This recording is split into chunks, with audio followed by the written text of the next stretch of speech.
যা কিছু আছে সব কিছুর মালিক কে? সবাই বলেন সব কিছুর মালিক কে? কেউ যেটা দেখে না সেটা দেখেন কে? কেউ যেটা শুনেন না সেটা শুনেন কে? কেউ যেটা দিতে পারে না সেটা দিতে পারেন কে? এই জন্য বাগবাড়ি সালামতির মুসলমানরা কান খাড়া করে শুনেন। আপনি যে বলতেছেন আমার বাড়ি, আমার গাড়ি, আমার টাকা, আমার কিছু, আল্লাহ রাব্বুল আলামিন বলছেন এগুলো তোমার কিচ্ছুই না। মানুষ যখন মারা যায়, ইযা মাতাল ইনসান, মানুষ যখন মৃত্যুবরণ করে, ইনকাতা আনহু আমালুহু, তার সমস্ত আমলের দরজাগুলো বন্ধ হয়ে যায়। ইল্লা মিন সালাসাতিন, তিনটা আমলের দরজা চালু থাকে। সবাই মুখটা জবান ছেড়ে বলেন কয়টা আমলের দরজা চালু থাকে? সবাই বলেন কয়টা? আপনি আমি কান খাড়া করে শুনেন। আপনি যখন মৃত্যুবরণ করবেন, সালামতি বাগবাড়ি গুরুস্থানের মধ্যে আপনি চলে যাবেন। আপনার সন্তান দাফন করে চলে যাওয়ার পরে, বাড়িতে যাওয়ার পরে আপনার টাকা পয়সা, বাড়ি গাড়ি সম্পদ আপনার সন্তান ওয়ালি ওয়ারিস ভাগ বাতর করে নিয়ে যাবে। আপনার কবরের মধ্যে তাদের কোনো কিছুই যাবে না। আপনি মৃত্যুবরণ করার পরেও দুনিয়ার মধ্যে যদি তিনটা কাজ করতে পারেন, কবরের মধ্যে শুয়ে শুয়ে কিয়ামত পর্যন্ত তার সওয়াব পাইতে থাকবেন। বলেন সুবহানাল্লাহ। সেই রকম তিনটা আমল শুনতে রাজি আছি তো? এক নাম্বার তিনটা আমলের, মিন সাদাকাতিন জারিয়াতিন, দুনিয়ার মধ্যে আপনি যদি সদকা জারিয়া করে যান, চলমান সদকা যদি আপনি করে যান, এই সদকা করে যাওয়ার পরে আপনি যখন মৃত্যুবরণ করবেন, আপনার সন্তান আপনাকে কবরের মধ্যে রেখে চলে আসবে। দুনিয়ার কেউ আপনার কবরে যাবে না। মৃত্যু ব্যক্তি যখন কবরের মধ্যে যখন তাকে রাখা হয়, দুইজন মানুষ যখন কবরের মধ্যে নামে, মৃত্যু ব্যক্তি মনে মনে চিন্তা করে, আহারে জানাজায় কত লোক শরীক হয়েছে, আমি তো মনে করেছিলাম জানাজায় যত লোক শরীক হয়েছে তারা আমাকে একা রেখে চলে যাবে না, তারাও আমার সঙ্গে কবরের মধ্যে আসবে। এইভাবে যখন আস্তে আস্তে জানাজার লোকগুলো সরে যায়, মৃত্যু ব্যক্তি কান্না শুরু করতে থাকে। এরপরে যখন কবরের মধ্যে আসে, কবরের মধ্যে যখন দুইজন ব্যক্তি নামে, তখন ওই ব্যক্তি মনে করে এই দুইজন মনে হয় আমাকে ছেড়ে চলে যাবে না, তারা আমার সঙ্গে থাকবে। আপনারা বলেন তারাও থাকবে নাকি?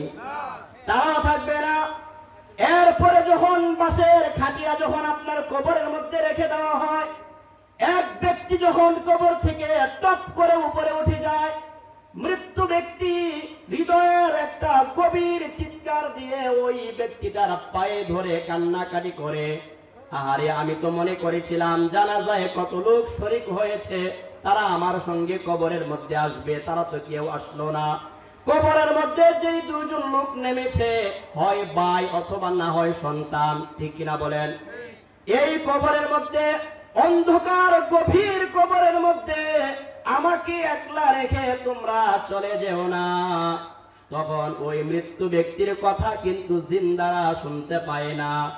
ওই মৃত্যু ব্যক্তির কথা শুনতে না পেরে দুইজন ব্যক্তি যখন কবর থেকে উঠে যায়, তখন ওই ব্যক্তি হাও মাও করে কান্নাকাটি শুরু করে, আহারে যে সন্তানের জন্য 20 বছর 30 বছর পর্যন্ত বিদেশ করলাম, এই সন্তান আজকে আমার কবরের মধ্যে থাকলো না। যে স্ত্রীর জন্য টাকা পয়সা এত ইনকাম করলাম, ওই স্ত্রী আমার কবরের মধ্যে আসলো না। এইভাবে করে যখন হাউমাউ করে কান্নাকাটি শুরু করে, আল্লাহর নবী বলেছেন তোমাকে কবরের মধ্যে রাখার পরে একটু দূরে যখন চলে আসবে, তোমার কদমগুলো শুনতে পাবে, তোমার জুতার আওয়াজ শুনতে পাবে।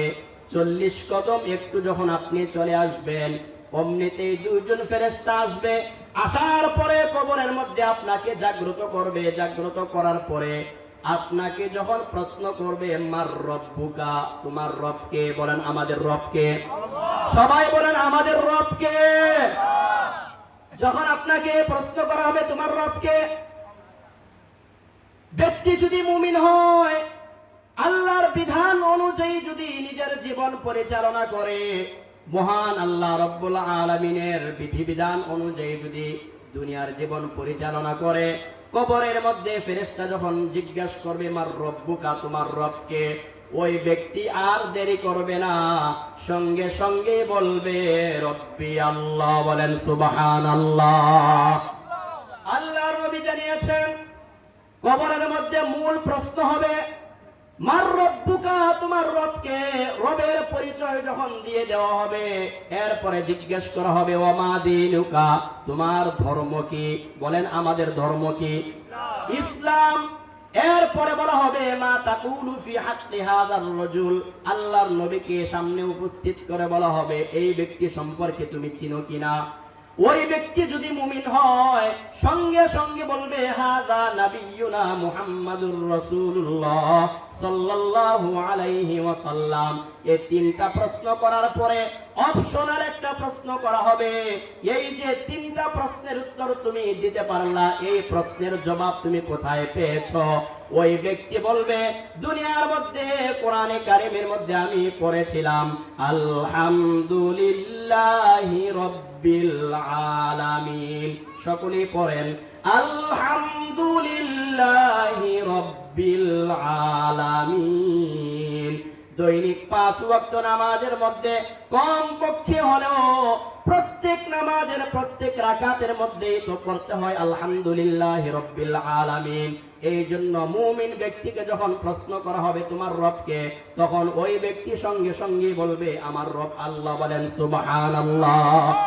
এই প্রশ্নের জবাব যখন দিয়ে দেওয়া হবে, তখন ওই ফেরেশতারা বলবে এই ব্যক্তির দৃষ্টি যেই পর্যন্ত যায়, তার কবরটা ওই পর্যন্ত প্রশস্ত করে দাও, আর জান্নাতের দরজা একটি তার কবরের মধ্যে খুলে দাও। বলেন সুবহানাল্লাহ।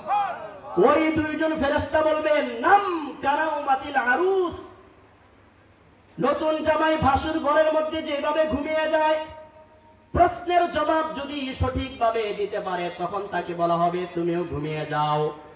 ইলা ইয়াউমিল কিয়ামা, কিয়ামত পর্যন্ত তোমাকে এই ঘুম থেকে কেউ জাগ্রত করবে না।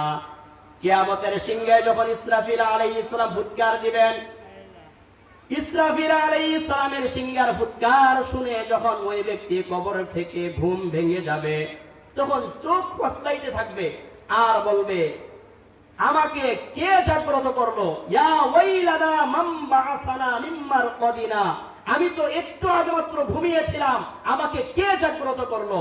অথচ এই ব্যক্তি ঘুমিয়েছে 10, 12 থেকে 24,000 বছর পর্যন্ত ঘুমাইছে, তার টেরই নাই। সুবহানাল্লাহ। এটা কার জন্য? যে ব্যক্তি কোরআন অনুযায়ী নিজের জীবন পরিচালনা করবে। আর যে ব্যক্তি কোরআন অনুযায়ী নিজের জীবন পরিচালনা করবে না, আলেম উলামাদের কথা অনুযায়ী নিজের জীবন পরিচালনা করবে না, মন চাহে জিন্দেগি যেইভাবে মনে চায় সেইভাবে চলে, নামাজ কালাম পড়ে না, রোজা রাখে না, ওই ব্যক্তির জন্য কিন্তু প্রশ্নের জবাব দেওয়া সম্ভব না।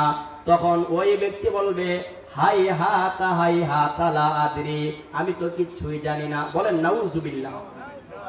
এই জন্য কবরের প্রশ্নের জবাব আমাদেরকে দুনিয়া থেকেই শিখে যেতে হবে। এটা এরকম না মার রব্বুকা, তোমার রবকে রব্বি আল্লাহ বলে দিলাম হয়ে গেল। আপনার এই টোটাল প্রশ্নের জবাবটা হবে ইসলামের পরিপূর্ণ বিধান মানার উপরে। আপনি যদি ইসলামের বিধান পরিপূর্ণভাবে মানেন, আপনি আরবি পারেন বা না পারেন, আপনার প্রশ্নের জবাব আপনাকে দিতে হবে না। কবরের মধ্যে যখন আপনাকে রাখা হবে, কোরআন এসে বলবে এই ব্যক্তিকে ঘুম থেকে জাগ্রত করো না, এই ব্যক্তির যত প্রশ্ন আছে আমি কোরআন তার প্রশ্নের জবাব দিয়ে দিব। সুবহানাল্লাহ। সম্পর্ক রাখতে হবে কোরআনের সাথে। কার সাথে? কোরআনের সাথে। তাহলেই কবরের মধ্যে কোরআন আপনার আমার পক্ষ থেকে জবাব দিবে। এরপরে আল্লাহ রাব্বুল আলামিন বলছেন দুনিয়ার মানুষ মহাচ্ছন্নের মধ্যে পড়ে আছে, এটা তার জন্য কখনোই উচিত নয়। কাল্লা সাউফা তা'লামুন, দুনিয়ার লোভ লালসার প্রতি তোমার মহাচ্ছন্নে পড়ে থাকা উচিত নয়। এটা কখনোই তোমার জন্য শোভনীয় হতে পারে না। অচিরেই তুমি এই বিষয়টা জানতে পারবে। আল্লাহর নবী জানিয়েছেন, মানুষ যখন বৃদ্ধ হয়ে যায়, মানুষের বয়স যখন বেড়ে যায়, তখন তার দুইটা জিনিস যৌবন লাভ করে। কয়টা জিনিস? সবাই বলেন কয়টা জিনিস? এক নাম্বার আল হিরসু আলাল মাল। মানুষ যত বৃদ্ধ হয়, মানুষ যখন বুড়া হয়ে যায়, তখন তার এক নাম্বার লোভ লালসা বেড়ে যায়, সম্পদের লোভ বেড়ে যায়। ঠিক কিনা বলেন? খালি আফসুস করে, খালি আফসুস করে, অমুকের ছেলে বিদেশের মধ্যে গিয়ে কত কিছু করলো, আমার ছেলে কিছুই করতে পারলো না। এরকম মুরব্বী আফসুস করে না? করে। আল্লাহর নবী বলেছেন, বয়স বেড়ে যায় কিন্তু সম্পদের লোভ তার আরো বেশি বাড়ে, সম্পদের লোভ তার আরো বেড়ে যায়। এরপরে আল্লাহর নবী জানিয়ে দিয়েছেন, আল হিরসু আলাল উমরি। মানুষ মরতে চায় না। মানুষ কি মরতে চায়? কথা বলেন, মরতে চায়? কেউ মরতে চায় না। এই জন্য আল্লাহর নবী বলেছেন, মানুষ বৃদ্ধ হয় কিন্তু কেউ মরতে চায় না। সবাই বলে, আহারে 30 বছর বয়স যখন আমার ছিল, 2 মুন্না বস্তা আমি নিজে মাথায় উঠে ফেলতাম। এবার বাড়ি থেকে নিয়ে বেসগাঁও, সালামতি, শ্রীনগর দিনে 4-5 বার আসা যাওয়া করছি, কিছু মনেই হয় না। অথচ এখন দিনে একবার শ্রীনগর যাইতে গেলে ওই এখানে দাঁড়া থাকতো গাড়ির লেগে। ঠিক না? মানুষ এটা মনে করে, আমার যখন যৌবন কাল ছিল, আমার গায়ে যখন শক্তি ছিল, তখন আমি কি করেছিলাম, এগুলো তখন সে মনে করতে থাকে। আল্লাহর নবী সাল্লাল্লাহু আলাইহি ওয়াসাল্লাম জানিয়েছেন, মানুষের বয়স বাড়ে কিন্তু তার ভিতরে একটা জিনিস বৃদ্ধি পায়, সেটা হচ্ছে সম্পদের লোভ, আর একটা হচ্ছে মানুষের জীবন। মানুষ আরো বাঁচতে চায়, আরো বাঁচতে চায়। মানুষ যখন এই লোভ লালসা করে, মানুষ যখন লোভ লালসা করে, তখন সে হিংসা করতে শুরু করে। আপন ভাইয়ের সাথে হিংসা করে। ঠিক কিনা বলেন? আপন ভাইয়ের সাথে হিংসা করে। কিসের কারণে? ওই সম্পদের কারণে। সম্পদ যদি এক ভাইয়ের বেড়ে যায়, ওই অপর ভাইয়েরা তার সাথে হিংসা করতে শুরু করে। আল্লাহর নবী জানিয়েছেন, এটা তোমার জন্য ধ্বংস। সম্পদের লোভ লালসা যতক্ষণ পর্যন্ত তোমাদের থেকে দূর না হবে, ততক্ষণ পর্যন্ত তোমরা ইবাদত করে শান্তি পাইবা না। ইবাদতের মধ্যে শান্তি আসবে তখন যখন আমাদের থেকে সম্পদের লোভ লালসা দূর হয়ে যাবে। এখন বলবেন, হুজুর টাকা পয়সা দরকার আছে না? আছে, কিন্তু এগুলোকে লোভ করা যাবে না। আপনার তাকদীরে যে টাকা আছে, ওইটা আপনি ইনকাম করবেন, ওই টাকা আপনি উপার্জন করবেন, কিন্তু আরেকজনের সাথে আপনি হিংসা করা যাবে না। আপনি দৈনিক কাজ করতে থাকেন, আপনি কাজ করে লক্ষ কোটি কোটি টাকার মালিক হয়ে যান, কোনো অসুবিধা নাই। কিন্তু টাকা কামাইতে গিয়ে নামাজ কাজা করা যাবে নাকি? নামাজ বাদ দেওয়া যাবে না। টাকা উপার্জন করতে গিয়ে আরেকজনের মাথায় বাড়ি দেওয়া যাবে না। টাকা কামাই করতে গিয়ে আরেকজনের আইল ঠেলাঠেলি করা যাবে নাকি? করা যাবে না। এই জন্য আল্লাহর নবী জানিয়েছেন, মানুষের সম্পদের লোভ লালসা, মানুষের বেঁচে থাকার লোভ লালসা, এগুলো হচ্ছে পরকাল থেকে তাকে উদাসীন বানিয়ে ফেলে। এরপরে আল্লাহ রাব্বুল আলামিন বলছেন, সুম্মা কাল্লা সাউফা তা'লামুন। আবারও বলছি, সম্পদের লোভ লালসা করা এটা কখনোই উচিত নয়। অচিরেই তোমরা জানতে পারবে তার পরিণাম কি হবে। আল্লাহ তাআলা বলছেন, কাল্লা লাউ তা'লামুনা ইলমাল ইয়াকিন। অবশ্যই তোমরা নিশ্চিতভাবে জানতে পারবে, মহান আল্লাহ রাব্বুল আলামিন দুনিয়ার মধ্যে যারা আল্লাহর বিধিবিধান মেনে জীবন পরিচালনা করবে, আল্লাহ পাক তাদের জন্য যে নিয়ামত রেখেছেন জান্নাতের মধ্যে, সেই নাজ ও নিয়ামতের কথা মানুষ এক সময় জানতে পারবে, সেটা হলে মৃত্যুর পরে। দুনিয়ার মানুষ যখন মৃত্যুবরণ করবে, মৃত্যুর পরে মানুষ আফসোস করে বলবে, মানুষ যদি জান্নাতের মধ্যেও যায়, জান্নাতের মধ্যে কোনো দুঃখ থাকবে না, আফসোস থাকবে না, কিন্তু একটা আফসোস থাকবে। জান্নাতের মধ্যে কি থাকবে? একটা আফসোস থাকবে। একটা আফসোস মানে হলো, জান্নাতের মধ্যে যাওয়ার পরে যখন আপনি দেখবেন আপনার থেকে আরেকজনের জান্নাতে স্তর বড় হয়ে গেল, আপনার থেকে আরেকজন জান্নাতের মালিক বেশি হয়ে গেল, তখন আপনার শুধু মনে হবে, আফসোস হবে, আরে বাগবাড়ি দোকানের মধ্যে বসে, চায়ের দোকানের মধ্যে বসে যেই সময়টা গীবত করেছিলাম, যেই সময়টা আড্ডা দিয়ে কাটিয়েছিলাম, ওই সময়টা যদি অবহেলা করে নষ্ট না করে হাতের মধ্যে তসবিহ টিপতাম, সুবহানাল্লাহ, আলহামদুলিল্লাহ, লা ইলাহা ইল্লাল্লাহ, সুবহানাল্লাহ, আলহামদুলিল্লাহ, লা ইলাহা ইল্লাল্লাহ। মানুষ আফসোস করে বলবে, যেই সময়টা মানুষের গীবত করে কাটিয়েছিলাম, মানুষের সমালোচনা করে কাটিয়েছিলাম, ওই সময়টা যদি আল্লাহর পবিত্রতা বর্ণনা করতাম, আল্লাহর তাসবিহ পাঠ করতাম, জিকির আজকার করতাম, তাহলে জান্নাতের আজকে আমার মর্যাদা আরো বেড়ে যাইত। বলেন সুবহানাল্লাহ।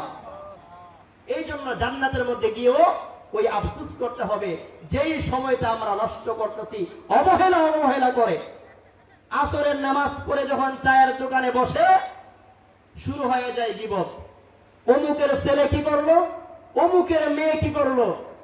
এইভাবে যখন মানুষ গীবত শুরু করে, আপনি যখন নামাজ আদায় করে নেকিটা অর্জন করলেন, যার গীবত করলেন এই নামাজের নেকিটা ওই ব্যক্তিকে দিয়ে আসলেন। বলেন নাউজুবিল্লাহ। এই জন্য গীবত, হিংসা, অহংকার, এগুলো যদি আপনার আমার ভিতরে যাররা পরিমাণ অহংকার থাকে, আল্লাহর নবী বলেছেন ওই ব্যক্তি জান্নাতে যেতে পারবে না।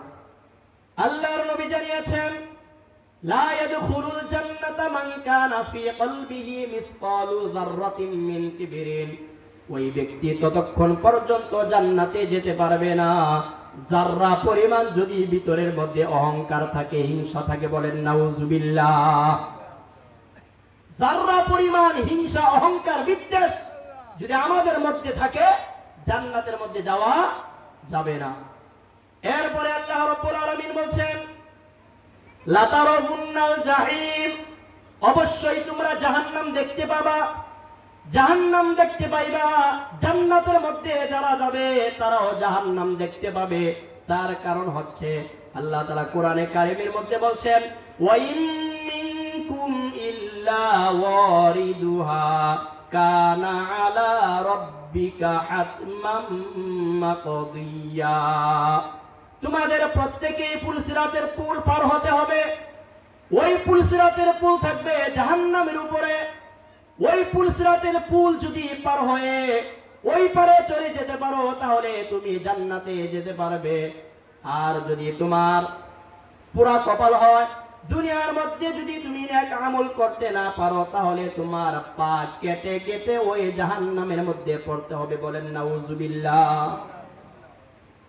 চুলের চাইতে চিকুন, চাকুর চাইতে ধার, ওই সামান্য পরিমাণ পুলসিরাতের পুল 30,000 বছরের রাস্তা। কয় হাজার বছরের?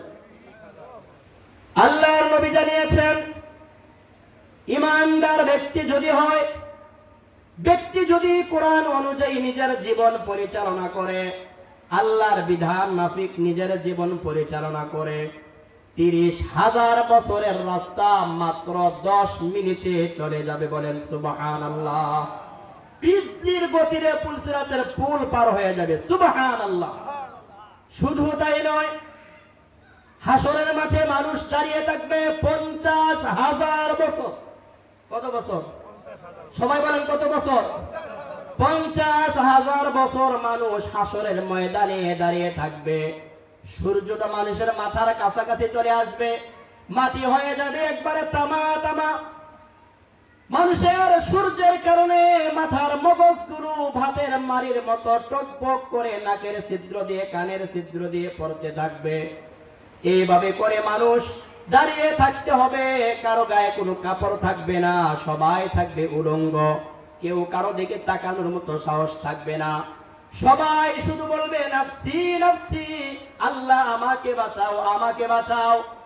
দাঁড়ায় থাকবে কত বছর? সবাই বলেন কত বছর? 50,000 বছর পর্যন্ত দাঁড়িয়ে থাকবে মানুষ। শেষ পর্যন্ত চিন্তা করবে, আমাদের কপালে যদি জাহান্নাম থাকে, আল্লাহ বিচার করে তাও দিয়া দাও। মানে জাহান্নামও যদি থাকে, হাসরের ময়দানের সূর্যের তাপ আর সহ্য হচ্ছে না, আমাদেরকে জাহান্নামে দিয়ে দাও। আল্লাহ রাব্বুল আলামিন বিচার শুরু করার জন্য সমস্ত হাসরবাসী আদম আলাইহিস সালামের কাছে চলে যাবেন, গিয়ে বলবেন আনতা আবুনা, আপনি আমাদের আদি পিতা। আল্লাহ রাব্বুল আলামিন আপনাকে নিজ হাত দিয়ে বানিয়েছেন। ওয়াসজাদাকা লিল মালাইকাতি, ফেরেশতারা আপনাকে সিজদা করেছে। আল্লাহ পাক আপনাকে এত সম্মান দিয়েছে। দুনিয়ার মধ্যে আল্লাহ রাব্বুল আলামিন আপনাকে প্রথম নবী বানিয়েছেন, আদম সফিউল্লাহ। হাসরের ময়দানে সূর্যের তাপ আমাদের সহ্য হচ্ছে না, আপনি আল্লাহর কাছে একটু সুপারিশ করেন, আল্লাহ যেন বিচারের কাজটা শুরু করে দেন। আদম আলাইহিস সালাতু ওয়াস সালাম বলবেন, ও হাসরবাসী, আজকে আল্লাহ রাব্বুল আলামিনের কাছে বিচার শুরু করার জন্য আমি সুপারিশ করতে পারবো না, কারণ আমি জানি না হাসরের ময়দানে আল্লাহ পাক রব্বুল আলামিন আমার সঙ্গে কি আচরণ করেন।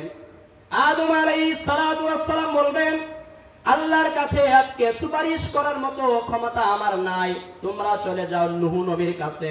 কার কাছে? নূহ নবীর কাছে চলে যাও। সমস্ত হাসরবাসী নূহ নবীর কাছে চলে যাবে।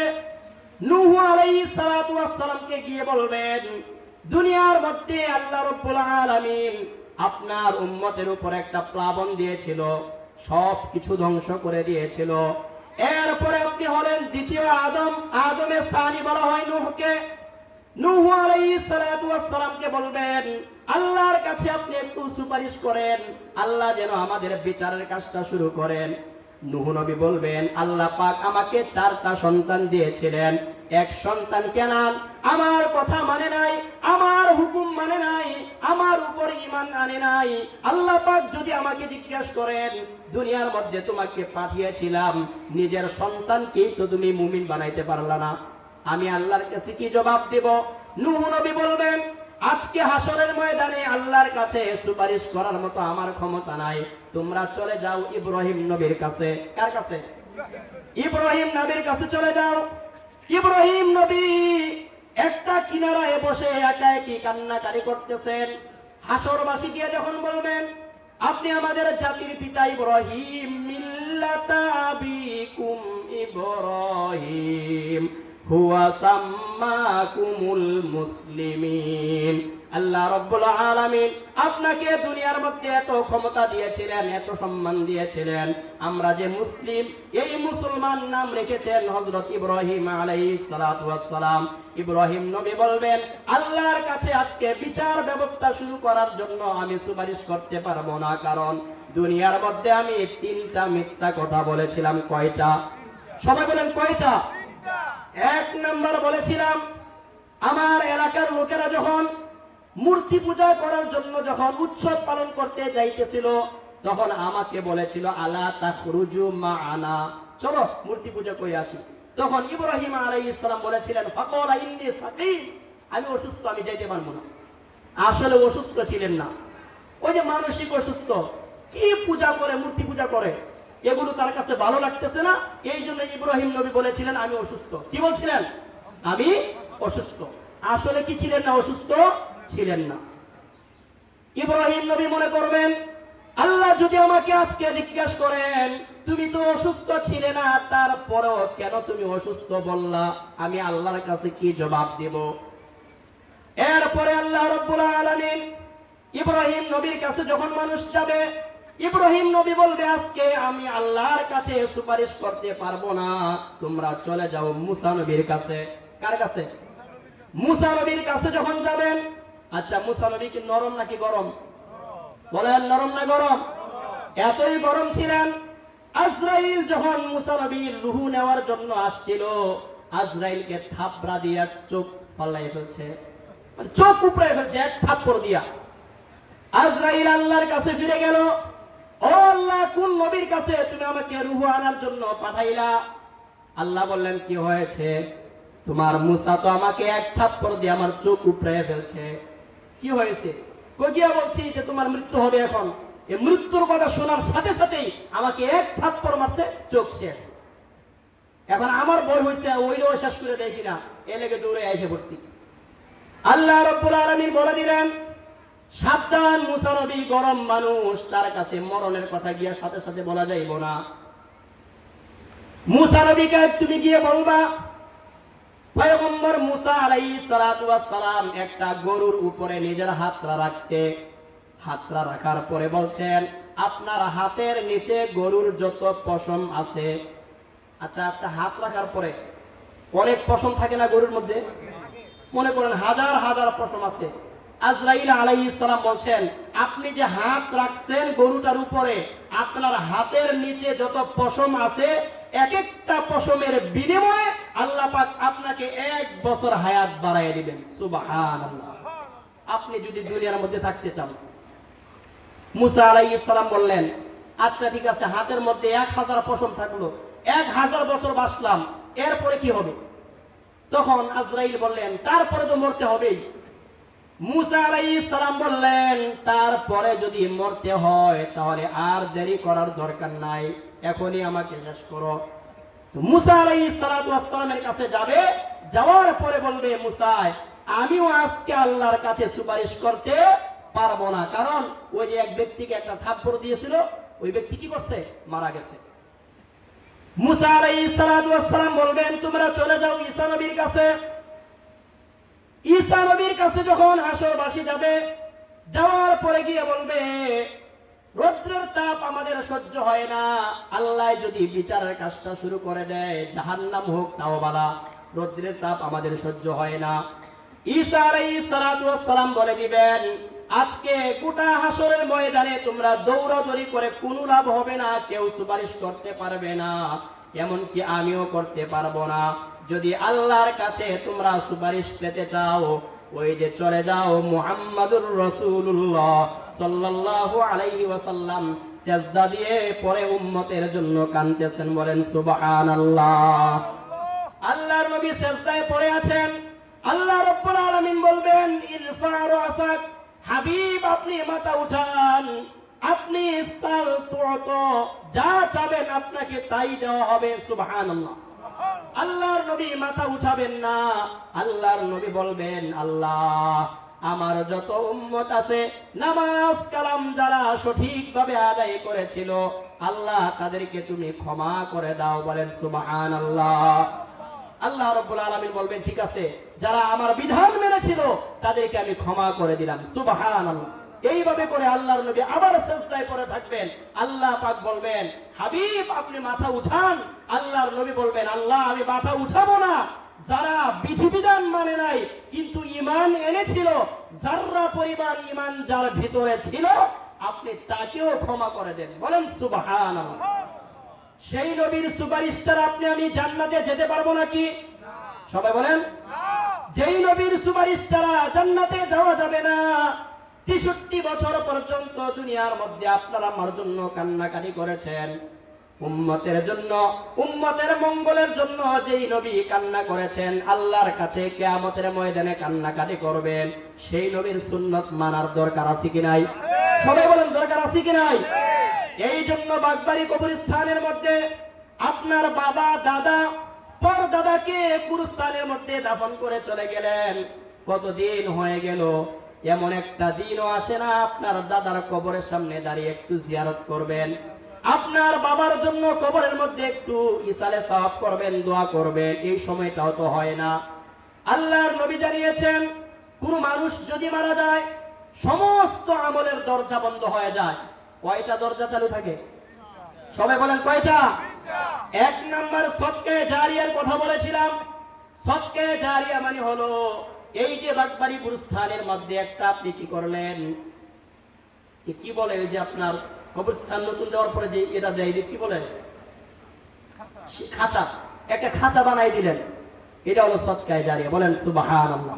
এই খাঁচা যতদিন থাকবে, খাঁচা কবরস্থানের মধ্যে যতদিন থাকবে, ততদিন পর্যন্ত আপনার কবরের মধ্যে নেকি পৌঁছতে থাকবে। সুবহানাল্লাহ। কবরস্থানের জন্য 1 শতক জায়গা দিয়ে গেলেন, অথবা কবরস্থানের নির্মাণের জন্য আপনি 1 টাকা দিয়ে সহযোগিতা করলেন, এগুলো হচ্ছে সদকা জারিয়া। আল্লাহর নবী বলেছেন, আপনি মৃত্যুবরণ করার পরেও এই সদকার নেকি আপনার কবরের মধ্যে পৌঁছতে থাকবে। 2 নাম্বার, আও ইলমিন ইউনতাফাউ বিহি, এমন এলেম যেই এলেমের মাধ্যমে উপকৃত হওয়া যায়, মানুষ ফায়দা হাসিল করতে পারে। আপনি এলেম শিক্ষা করতে পারেন নাই, আপনার টাকা পয়সা আছে, একটা এতিম ছাত্রকে আপনি আলেম বানান, একটা মাদ্রাসার ছাত্রকে আপনি লজিং খাওয়াইয়া বড় আলেম বানিয়ে দেন, অথবা মাদ্রাসার ছাত্রকে কোরআনে কারিম কিনে দেন। এই কোরআনে কারিম তেলাওয়াত করে ওই ব্যক্তি যে নেকি পাবে, তার একটা নেকির অংশ আপনি কবরের মধ্যে শুয়ে শুয়ে পাবেন। বলেন সুবহানাল্লাহ। এই যে বাগবাড়ি মাদ্রাসার মধ্যে কত এতিম ছাত্র আছে, আপনি বছরে নিয়ত করেন আমি 5 জন এতিম ছাত্রকে 5,000 করে টাকা যদি দেই, কত হয়? 25,000 টাকা। অথবা আপনার 25,000 টাকা দরকার নাই, 5 জনকে 1,000 করে টাকা দিলেন, আপনি 5 জন এতিম ছাত্রকে 5টা পাঞ্জাবি বানিয়ে দিলেন। অথবা 5 জন এতিম ছাত্রকে আপনি বছরের শুরুতেই বলে দিলেন তোমার কিতাবাদি কেনার জন্য যা কিছু প্রয়োজন, যত টাকার প্রয়োজন আমি দিয়ে দিব। মাত্র 10-12 হাজার টাকা দিয়ে 5 জন এতিম ছাত্রকে যদি আপনি কিতাব কিনে দেন, এই কিতাব পড়ে যদি ওই ব্যক্তি আলেম হয় ওই ব্যক্তি যত নেকি অর্জন করবে, আপনি কবরের মধ্যে চলে যাবেন, আপনার কিতাব পড়ে যে আলেম হয়েছে আপনি কবরের মধ্যে শুয়ে শুয়ে তার একটা নেকি পাবেন। বলেন সুবহানাল্লাহ। এগুলো হচ্ছে সদকায়ে জারিয়া। 3 নম্বর, আও ওয়ালাদিন সালিহিন ইয়াদউ লাহ, অথবা আপনি একজন নেককার সন্তান রেখে গেলেন, এমন নেককার সন্তান রেখে গেলেন যেই সন্তান আপনার কবরের পাশে দাঁড়িয়ে পড়তে পারে রব্বির হামহুমা কামা রব্বায়ানি সগীরা। আপনার কবরের সামনে দাঁড়িয়ে যদি পড়ে রব্বির হামহুমা কামা রব্বায়ানি সগীরা, আপনার সন্তান দুনিয়ার মধ্যে যতদিন বেঁচে থাকবে আপনার জন্য আপনার সন্তান যতদিন দোয়া করবে, কাল কিয়ামতের ময়দানে আপনার জন্য মর্যাদা মহান আল্লাহ পাহাড় সমপরিমাণ বাড়ায় দিবেন। সুবহানাল্লাহ। অথবা আপনার নামে আপনার সন্তান যদি কোনো দান সদকা করে, আহারে যদি বাবাই দুনিয়ার মধ্যে বেঁচে থাকতো, কম পক্ষে হলেও তো মাসে তার পিছনে 5 থেকে 6 হাজার টাকা ব্যয় করা লাগতো না? লাগতো। আমার বাবা মারা গিয়েছে, আমার মা মারা গিয়েছে, আমার বাবার পিছনে এখন টাকা খরচ করা লাগতেছে না, আমি নিয়ত করলাম প্রত্যেক মাসে 500 টাকা করে আমার বাবা মায়ের নামে সদকা করব। এইভাবে যদি আপনি সদকা করেন, আপনার সদকার কারণে সন্তান যদি বাপমার নামে সদকা করে, আল্লাহ রাব্বুল আলামিন আপনাকে কবরের মধ্যে সেই নেকিটা দান করবেন। সুবহানাল্লাহ। এই জন্য নেককার সন্তান যদি পিতামাতার জন্য দোয়া করে, আল্লাহর নবী বলেছেন ওই পিতামাতা কবরের মধ্যে বসে বসে তার একটা নেকি পাইতে থাকবে। সুবহানাল্লাহ। এই জন্য আল্লাহর নবী সাল্লাল্লাহু আলাইহি ওয়াসাল্লাম বলেছেন নিজে আলেম হও, আলেম হইতে না পারলে আলেমদেরকে মহব্বত করো, যদি আলেমদেরকে মহব্বত করতে না পারো অন্তত তুমি মনে রাখবা তোমার কপাল পোড়া। আলেমদেরকে যদি তোমরা সম্মান করতে না পারো, শ্রদ্ধা করতে না পারো, মনে রাখবা তোমার কপাল ভালো না। এই জন্য নিজে তো আলেম হতে পারেন নাই, তাতে কি হয়েছে? আলেমের বাবা হন। আলেমের বাবা হইতে পারলেন না, আপনার সন্তান বড় হয়ে গেছে, 2 জন মাদ্রাসার ছাত্রর দায়িত্ব নেন, কোরআনে কারিম কিনে দেন, মাদ্রাসার মধ্যে একটা ফ্যান দিয়ে দেন, মসজিদের মধ্যে একটা ফ্যান দিয়ে দেন। এই ফ্যানের কারণে আল্লাহ রাব্বুল আলামিন আপনাকে কবরের মধ্যে নেকি দান করবে। সুবহানাল্লাহ। এরপরে আল্লাহ রাব্বুল আলামিন বলছেন সুম্মা লাতুসআলুন্না ইয়াওমাইযিন আনিন নাঈম, তোমরা যে নিয়ামত পেয়েছো এই নিয়ামত সম্পর্কে আল্লাহ রাব্বুল আলামিন তোমাদেরকে অবশ্যই জিজ্ঞাসা করবে। ও মিয়া, টাকা পয়সার মালিক